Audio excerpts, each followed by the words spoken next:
Where is the overlay?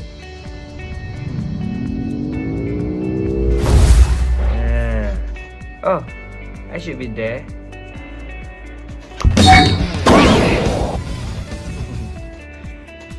Assalamualaikum warahmatullahi wabarakatuh. My name is Ahmad Amjad Mafidi, and this is video presentation of my internship program at University Tun Hussein On Malaysia UTHM. Firstly, it is an honor for me to present my internship program to one of the best lecturers in UTHM, which is Puan Siti Fatimah binti Muhammad Nur. So, this is the content of the video. The first one is introduction, where I will be presenting the brief details of the organization structure, number of staff, and location of UTHM. So the second one is training scope. In this chapter, I will highlight all the experience I have faced during my internship program. The third one is the content of the training, which I will explain on the main activity that I did here in UTHM. Followed by chapter 4, recommendation, which I will be talking about my recommendation that may help improving the research outcomes. And lastly, conclusion, which I will conclude my internship program in this chapter. UTHM is a public university and also a member of Malaysian Technical University Network, MTUN. So there are 4 dates that all the UTHM community needs to know, which are September 16, 1993, April 12, 1996, September 27, 2000, and September 20, 2006. So, what happened on these dates?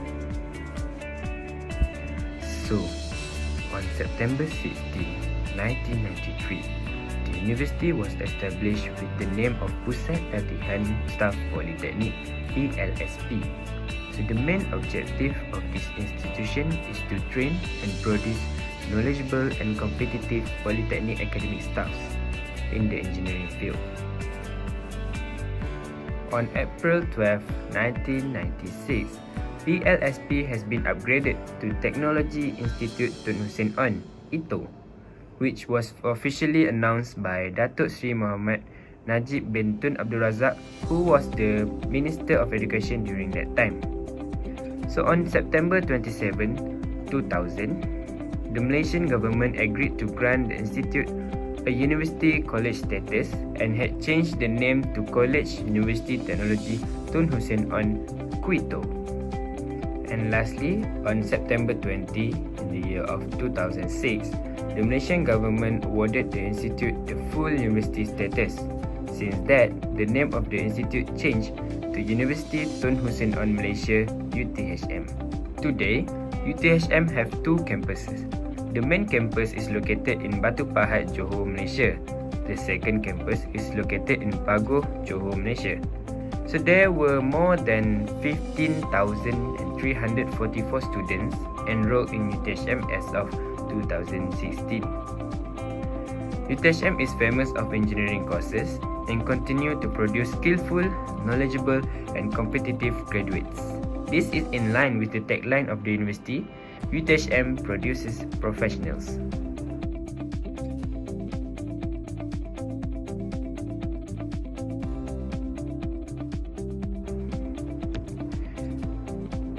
There are 5 industrial training experience that I want to highlight in this chapter, which are working as fieldwork assistant, conducting experiments, improving my laboratory skills, implementing the theory, and dealing with suppliers. My position in the organization is the fieldwork assistant for Ms. Basirah binti Fauzi, who is my industrial supervisor as well. So for me, this position is challenging yet exciting. It is challenging because every move that we did can affect the result of the research either in a positive or negative manner. But it is exciting as I have the opportunity to learn and discover lots of valuable knowledge that could be very useful for me in the future. I have conducted few experiments in the lab. I have learned there are 5 main steps in conducting experiment. Set a hypothesis, identify and control the variables, designing a proper experiment, conducting the experiment, and interpreting the result of the experiment. Also, if the experiment appears to be not as what we expected, critical decision-making skills can be vital. During my internship program, I have spent 8 hours a day in the lab for 5 days a week. I have used 2 labs, which are MBF and MSG. This allowed me to learn how to use laboratory equipment properly and how to operate laboratory machines correctly. I operated analytical instruments like Fourier transform infrared (FTIR), scanning electron microscope (SEM), gas chromatography (GC), and ultraviolet visible UVVs. During my diploma years, I was exposed to numerous of theories regarding science and technology. Throughout my internship program, I am able to implement these theories into the real working life.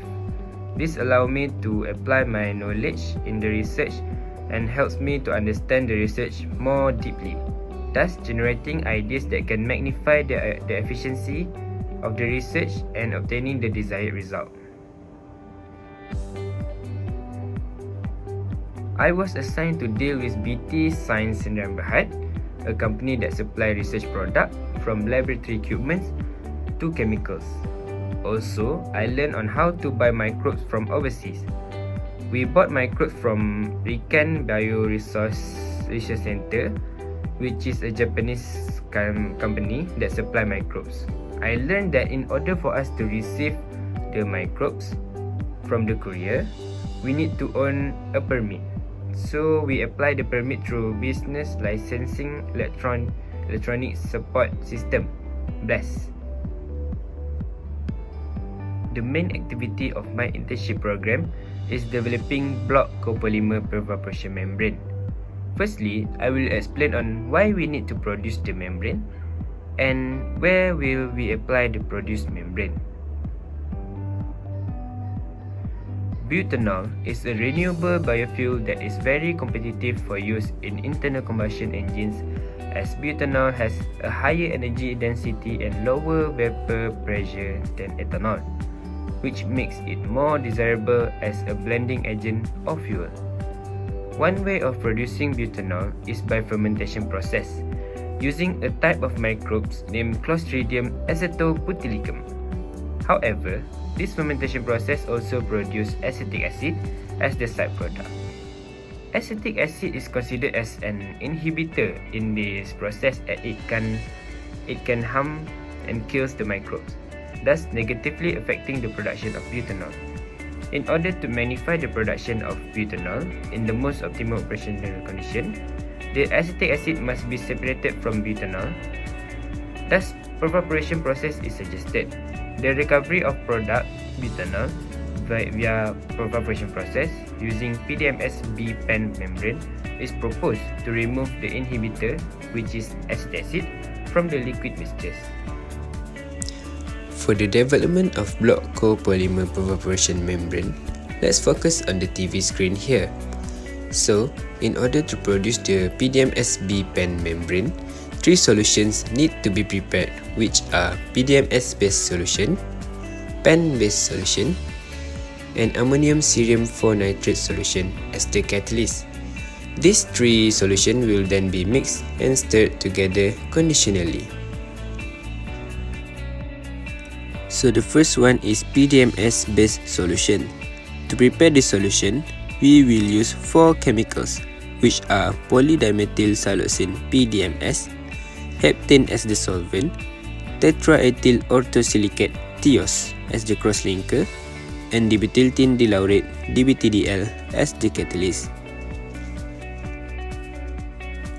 This is the flowchart of preparation of PDMS-based solution. Firstly, 2.5 gram of PDMS is dissolved in 25 gram of heptane and stirred for 10 minutes. Next, 3 gram of TIOS is added into the mixture. The stirring process is continued for 1 hour and 50 minutes. Lastly, 0.8 gram of DBTDL is added into the mixture and stirred for another 10 minutes. The whole process will take around 2 hours to complete.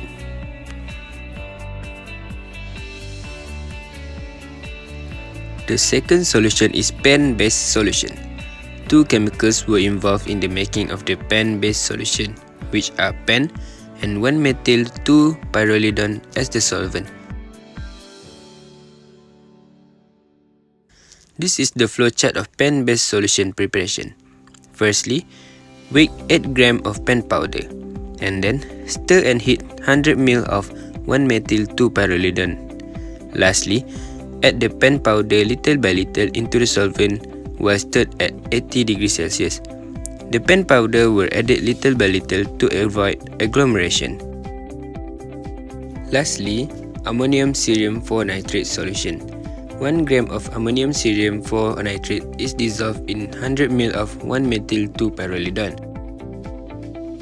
Operational temperature for this reaction need to be controlled very properly, as it can significantly affecting the reaction.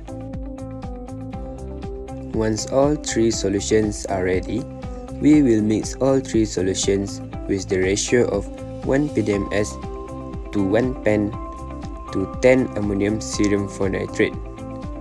5 grams of pen is stirred and heated to 80 degrees Celsius. 90 grams of cerium nitrate solution is added alternately with 5 grams of PDMS. The stirring process will take 4 hours. Once the stirring process complete, the sample was taken for further analysis. The sample also casted on a glass petri dish and were kept in ambient temperature for 24 hours. The casted membrane will be used for physiochemical analysis.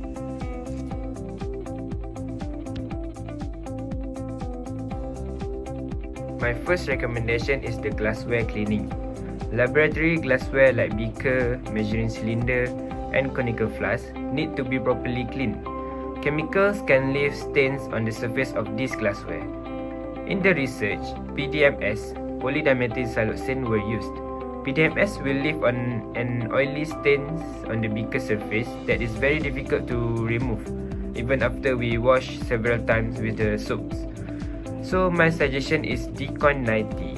Decoin 90 is the leading surface active cleaning agent or radioactive detergent that can remove any chemicals left over. So we dilute 20 ml of Decoin 90 into 100 ml of distilled water. Then we soak the contaminated glassware for 24 hours or longer. And then we rinse away the Decoin 90 and the glassware will be as new. My second recommendation is a software. It's a computer software that can assist the users of the lab. So my second recommendation is to install Design Expert software in all of the computers in the lab, because this software can assist us in designing experiments. It helps us by generating numbers of runs from a range of variables to determine the best run to be used in the experiment. And my last recommendation is on the allowance claim system. The allowance claim form need to be submitted to the Research Management Center RMC, which is located in UTHM main campus, Batu Pahat. So every month, internship students in UTHM Pagoh need to go to Batu Pahat to submit the related documents to claim the allowance. So my suggestion is the management of UTHM can open the RMC office here in UTHM Pagoh. This initiative will ease the allowance claim process of internship students in UTHM Pagoh, as they don't have to go to Batu Pahat to submit the documents. To conclude my internship program presentation, internship program is vital for students as they will be exposed to the real-life working situation. This will ensure the students to have the basic idea on what's going on in the industry, what to expect when they step their foot in the industry. And students now can plan for their future on which industry will suit them the best. Also, the students have the opportunity to implement theories that they have learned in their diploma years. And finally, I would highly recommend UTHM to continue the industrial training program, as this initiative had proven nothing but to be very important for the students to be exposed on the industry. The industrial training program also gives students the most precious experience, and it is very effective way to develop important skills which will help students to be well prepared in facing the real life working situation. That's all from me. Thank you. Assalamualaikum.